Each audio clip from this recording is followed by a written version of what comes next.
support of the passage of the National Institute of Technology, Science, Education and Research Bill. So, this bill, as the Minister has just pointed out, sets up 2 new Indian Institutes of Science, Education and Research in Berhampur, Odisha and Tirupati, Andhra Pradesh. The Tirupati, Andhra Pradesh establishment of this institution is part of the commitment that was made at the time of the partition of the state of Andhra Pradesh.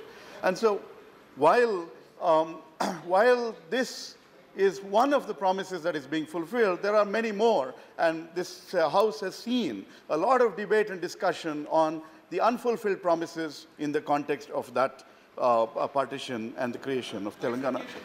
Bifurcation, I stand corrected.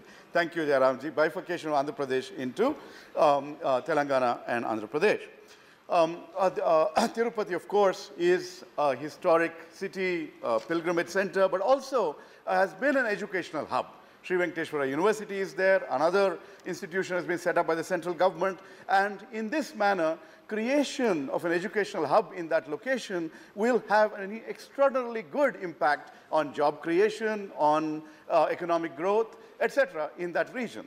Berhampur needs much more. It's a city it's a town that elected our former Prime Minister Narasimha Rao once to Parliament. And so these are all good steps in terms of taking government investment to underserved areas and using them as a trigger for economic and other growth. It gives me a special pleasure to speak on this particular bill, sir, because the inspiration for the Indian Institutes of Science, Education and Research is actually Professor C.N.R. Rao. He is a son of my home city, Bengaluru, my home district, Kolar as well, originally, and Bharat Ratna. If you think about our state, the glorious state of Karnataka and its contributions, Bharat Ratnas from Karnataka are Vishveshwaraya, C.N.R. Rao, others are also there in the field of music. But basically, the fact that we honor scientists, that we honor technologists and engineers, shows you what an extraordinary respect we have for their contributions and their ability to build the multifaceted foundations that you need for a modern country. And Professor C.N.R. Rao inspired the UPA government, exhorted us to create these IISERs, and these two are adding to the rank of these institutions. So, with one small clarification that I wanted to ask the Minister to give us, Finance Minister Jaitley had pointed out in his budget speech that he was granting an ISER to Nagaland.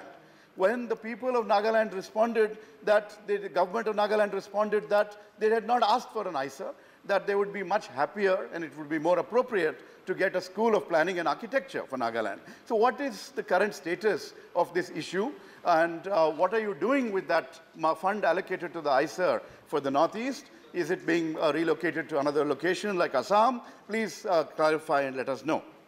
So, now, one of the things when I talked about this whole of using these investments as opportunities to trigger growth in the region, this will happen only if you actually build bridges.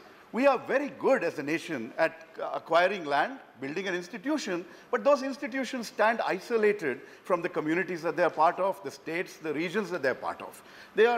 This is something that we must remedy. As we think about building these new institutions, one of the first things that we get are complaints: you started these institutions, there are no labs, there are no other facilities, etc. Today, I will not complain about that. I will say the money is coming in, and in the course of time, these will be available. But the basic point is, it is also an opportunity for us in this internet era to reimagine how we build these new institutions. An institution today can be set up with access to the world of knowledge, to teachers of the best sort from around the world, to research materials that are accessible online, etc. So how do we? This is something that the HRD ministry should do. There are so many new institutions being created, and it will take time for faculty to come in. But how can you creatively harness the resources that are available worldwide and online to ensure that world-class, cutting-edge education in these fields is available to our students from day one? That requires reimagination. Let us know, we will come and brainstorm with you, and we can do the best for our students. So similarly, when we're talking about science, education, and research, if you actually look at the objects of the bill originally, it also mentions the word arts. And this is something I want to emphasize. You know, in this country, we've become obsessive about science and engineering and technology, and we've often forgotten that there has to be a humanities and social science dimension to balance our emphasis on science. When projects like the Human Genome Project were launched in a big way, there was also a lot of funding allotted in the United States to the ethical, legal, and social implications of the Human Genome Project. We all know when you break the, split the atom, that there are huge impacts on the world of politics, on the world of security, on our own future as a planet. When we are talking about so many other dimensions, when we are in an environment where the environment itself is changing, ecology matters, etc., it's important to understand the human role in the transformation of society.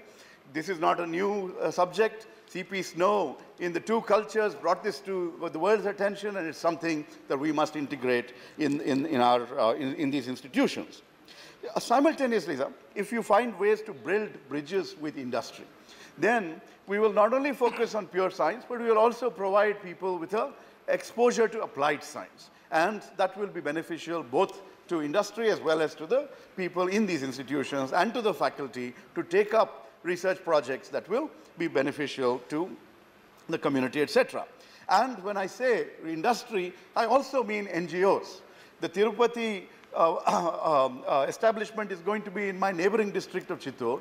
I come from Kola, and there we have an NGO called Agastya, which is in the field of science education, has done an amazing job. So integrating and building bridges will do an amazing amount of good to these kinds of institutions. Simultaneously, when you think about the quality of the graduates that we produce, we need to think about the lessons from the field of engineering. There, survey after survey gives us information that 80%, FICCI has some survey which says 80% of engineers are unemployable. We are not going to be, none of us in the country will be served if people who graduate from our institutions do not have the capabilities to go out there and further the cause of science education and research, and therefore one foot must be in the world of practicality, of how are we going to take these people and integrate them into other institutions going forward. Think about placement on day one, and but in the process, do not compromise on the quality of the education. We're not here only to cater to the job market. We are here to build an institution. We are here to build a tradition of science education and research that will be world-class. When we want to do that, we have to think about the spirit of our educational system, the spirit of inquiry, the ecosystem of research that we integrate with, and for that, it is not just these two institutions. There are already networks that have been built amongst the National Institutes of Technology.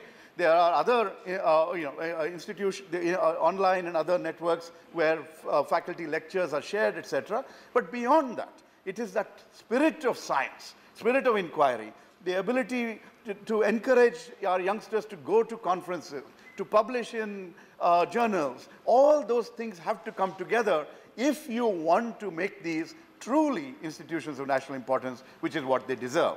I am sure that with these suggestions that the minister will take them into account and will do a wonderful job of ensuring that these institutions that the UPA government has established, the NDA government is taking forward, fulfilling the promises during the bifurcation of Andhra Pradesh, that we will make these institutions world-class, that our students will be proud of the investment and the commitment that our governments and all of us have put in to creating a new era for science education and research in the country. Thank you, sir.